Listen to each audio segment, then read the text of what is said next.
Fama dan LPP diarah proaktif edar beras putih tempatan. Pembenihan awan dilaksana jika IPU lepasi 150 lebih 24 jam.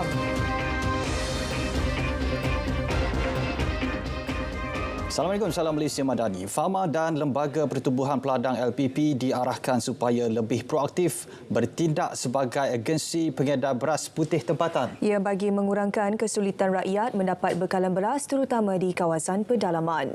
Perdana Menteri Datuk Seri Anwar Ibrahim berkata, kerajaan juga kekal komited meneruskan program intervensi melalui inisiatif Payung Rahmah dan jualan agromadani meskipun kadar inflasi dalam negara ini telah mereda kepada 2.0% iaitu kadar terendah dalam tempoh hampir 2 tahun. Inisiatif berkenaan diteruskan dengan kerjasama kerajaan negeri bagi menangani isu kos sara hidup. Beliau berkata demikian dalam satu kenyataan selepas mempengerusikan mesyuarat Majlis Tindakan Sara Hidup Negara NAKOL hari ini. Ya, Perdana Menteri juga prihatin terhadap kepentingan rakyat kepada akses bekalan ubat. Kerajaan akan memastikan mekanisme penjualan ubat lebih telus melalui paparan harga dan diperincikan kepada kementerian sebelum dimuktamadkan. Kerajaan juga peka terhadap kemungkinan gangguan bekalan gula sekiranya tiada tindakan segera dilaksana bagi menangani isu peningkatan harga gula mentah dunia. Sehubungan itu, semua perkara berkenaan akan dibentangkan pada mesyuarat Jemaah Menteri dalam tempoh terdekat untuk mendapat hala tuju dan dimuktamadkan. Mengenai Duit Now QR, Perdana Menteri memaklumkan PayNet akan peruntukkan sumber bagi membantu membiayai kos ditanggung penyedia perkhidmatan pembayaran. Ini terutamanya penyedia bukan bank yang terus menawarkan pengecualian penuh kepada perniagaan mikro dan kecil.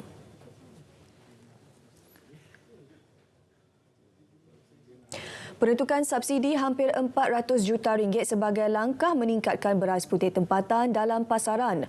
Jumlah subsidi tersebut dapat menurunkan harga beras import terutamanya di Sabah dan Sarawak. Jumlah subsidi yang diberikan untuk menurunkan harga beras import di Sabah dan Sarawak daripada RM50, RM49 ke RM31 10 kilogram, dan juga jumlah subsidi untuk penggunaan beras-beras import di fasiliti kerajaan seperti Sekolah Berasrama Penuh, Kementerian Pendidikan, Kementerian Kesihatan, Kementerian Dalam Negeri, Polis dan Tentera adalah 350 juta ke 400 juta ringgit. Dan jumlah 350 juta ke 400 juta ini Kementerian Kewangan akan menyediakan pastinya, sebab Menteri Kewangan telah bersetuju tentang subsidi yang diberikan itu demi kepentingan rakyat. Beliau ditemui selepas berucap dalam sidang media dan pelancaran program Majlis Kesihatan Mikro Usahawan Malaysia-China di ibu kota hari ini. Tiada keperluan menjalankan operasi pembenihan awan walaupun terdapat kawasan mencatat indeks pencemaran udara IPU tidak sihat. Jelas Menteri Sumber Asli, Alam Sekitar dan Perubahan Iklim, Nik Nazmi Nik Ahmad, pembenihan awan hanya dilakukan jika IPU melebihi 150 dalam tempoh lebih 24 jam. Nik Nazmi berkata kementeriannya telah mengaktifkan pelan tindakan jerebu kebangsaan yang menyenaraikan tindakan agensi berkaitan termasuk NADMA dalam pengurusan jerebu.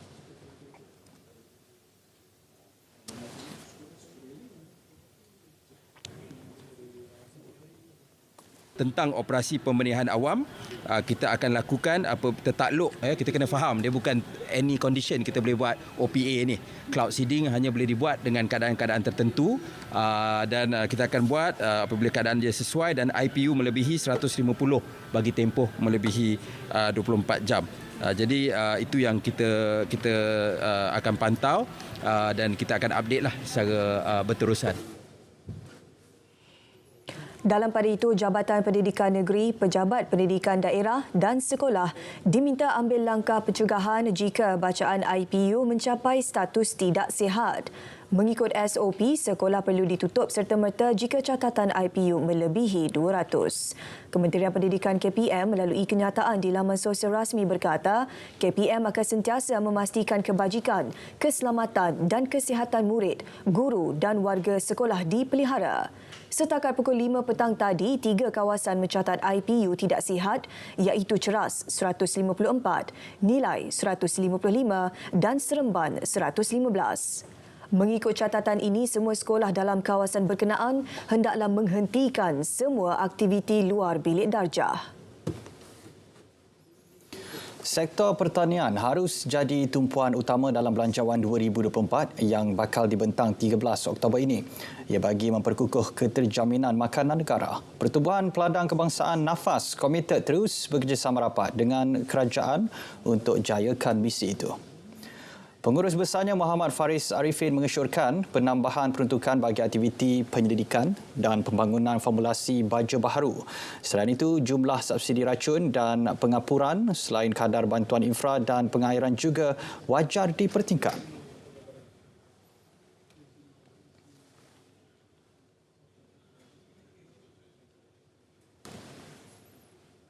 Dan juga bantuan dari segi insentif ataupun pengecualian cukai untuk mekanisasi dan otomasi dan untuk menggalakkan para petani menggunakan jentera yang fit for purpose dan peralatan teknologi moden untuk industri pertanian. Dalam pada itu, beliau memaklumkan NAFAS bersedia untuk terus menghasil dan membekalkan baja bersubsidi. Dengan pengalaman dan kepakaran dimiliki, NAFAS optimis dapat kekal mengendalikan operasi berkenaan secara sistematik dan baik. Bersedia untuk bersama-sama kerajaan sebagai solution partner dalam menambah baik dan mempergiatkan lagi industri pertanian, especially dalam industri padi dan beras. Ketika ini, NAFAS mewakili hampir 1 juta ahli peladang. Khidmat pendamping guaman dikuatkuasakan pada 1 Disember 2017 di bawah Akta Bantuan Guaman. Namun masih ramai yang tidak menyedari kewujudannya sedangkan penting untuk membantu kanak-kanak mangsa jenayah seksual. Kita ikuti laporan yang disediakan wartawan Fatin Akila Nur Azli.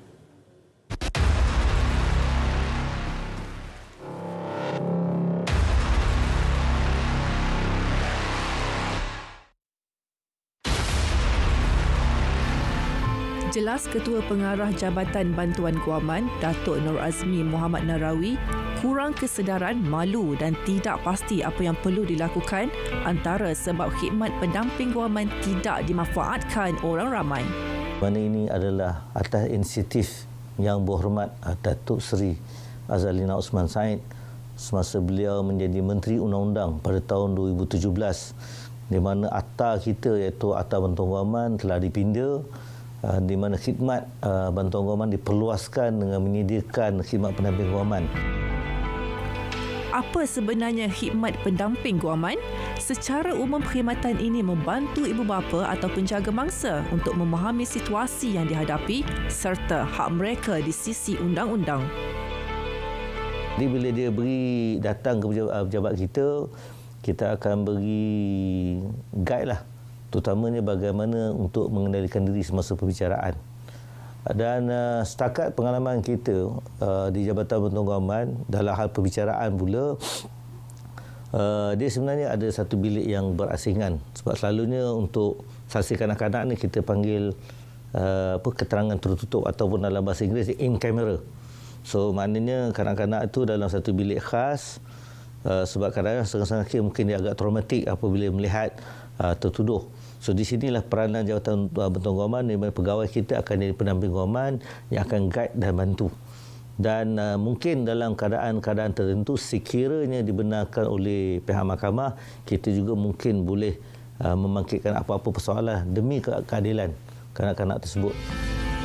Bagi memantapkan khidmat pendamping guaman, Jabatan Bantuan Guaman melancarkan kit pendamping guaman pada Januari 2022 bagi membantu memecahkan kebuntuan antara kanak-kanak mangsa jenayah seksual dan pendamping guaman yang dilantik mewakilinya.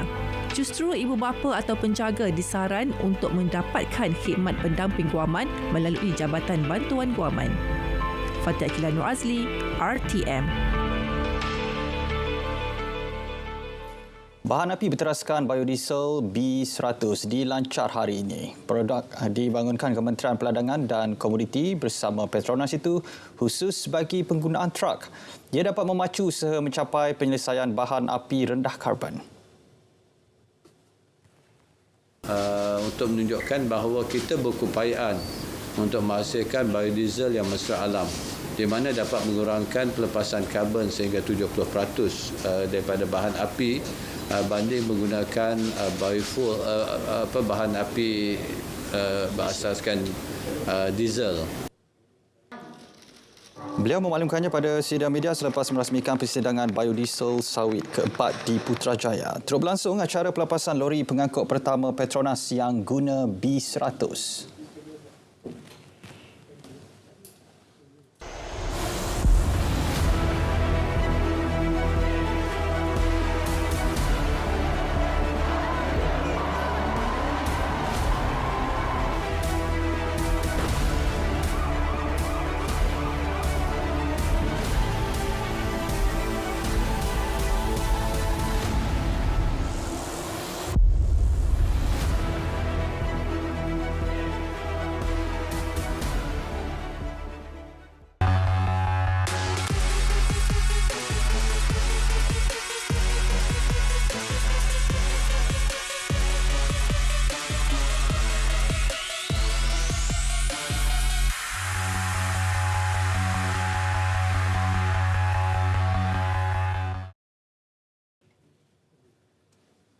Detik bersejarah buat Batalion ke-23 Regimen Askar Melayu Diraja RAMD yang bakal dikurniakan Panji-Panji Regimen esok setelah 44 tahun berkhidmat. Sultan Kedah Al-Aminul Karim Sultan Salahuddin Ibni Almarhum Sultan Badli Shah akan menyempurnakan istiadat itu di Kem Perdana Sungai Besi, Kuala Lumpur. Wartawan Muhammad Raswin Ster ada laporannya.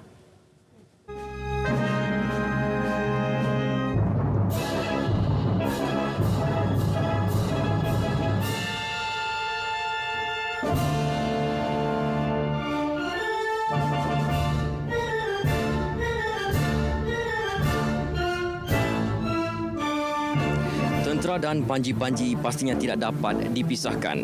Yang merupakan penghormatan tertinggi negara dianugerahkan kepada Kor Regimen Perkhidmatan Tentera Darat, Tentera Laut mahupun Tentera Udara. Panji-panji ini cukup signifikan dalam mengekalkan semangat, moral dan identiti sesuatu perkhidmatan atau pasukan. Penganugerahan panji-panji ini adalah tanda pengiktirafan perjuangan dan penghormatan segenap lapisan warga Angkatan Tentera Malaysia ATM dalam memastikan kedaulatan dan keamanan negara sentiasa terjamin. Seramai 409 pegawai dan anggota lain-lain pangkat akan terlibat dalam istiadat penuh bermakna ini diketuai oleh Pegawai Memerintah 23 RAMD, Lieutenant Colonel Muhammad Azroy Arifin Shah. Upacara tepung tawar akan disempurnakan Sultan Kedah yang juga Kolonel yang dipertua RAMD sejurus selepas baginda berkenan memeriksa perbarisan menggunakan kenderaan diraja. Penganugerahan ini merupakan satu detik bersejarah kepada seluruh warga pasukan dan melambangkan perjuangan 44 tahun Batalion ke-23 Regimen Askar Melayu Diraja yang ditubuhkan pada 1 Mac 1979. Menariknya, panji-panji ini kemudian akan diarak sebagai satu tradisi bagi memastikan setiap pegawai dan anggota mengenali panji-panji keagungan regimen. Pastinya, ia memberi 1001 makna buat warga Regimen ke-23 RAMD. Saya rasa amat berbangga sebab tubuhnya hampir 44 tahun, 23 Melayu. So, pada tahun ni diberi penganugerahan panji-panji. So, saya rasa amat berbanggalah saya salah seorang anggota yang terpilih untuk menerima penganugerahan panji-panji ini. Saya amat berbangga lah kerana julung-julung kali diadakan setelah 22 RMD yang telah mendapat panji-panji pada tahun 2001. Kami diberi setelah 22 tahun baru mendapat panji-panji yang untuk 23 RMD. Sepanjang perkhidmatan saya berasa amat berbangga dan amat bertuah kerana telah diamanahkan untuk mengiringi Kenal Yang di-Pertua Regimen Askar Merdeka Raja membawa panji-panji kepada pegawai panji-panji regimen.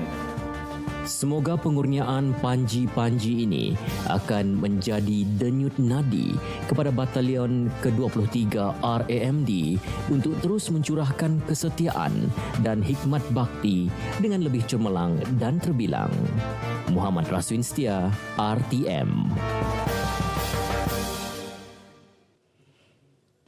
PAS tidak akan memfailkan sebarang rayuan terhadap keputusan Mahkamah Pilihan Raya Kuala Terengganu yang membatalkan kemenangan Ahli Parlimen Kemaman Cik Alias Hamid pada PRU ke-15 lalu.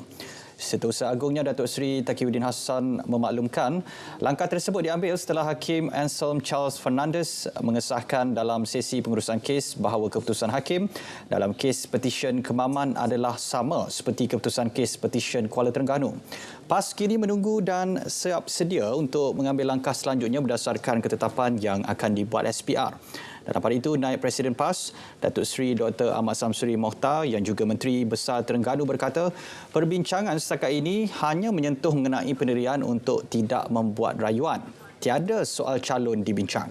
Pada PRU 15 lalu, calon PAS Cik Alias Hamid memenangi kerusi Parlimen Kemaman dengan majoriti 65,714 dalam pertembungan 4 penjuru.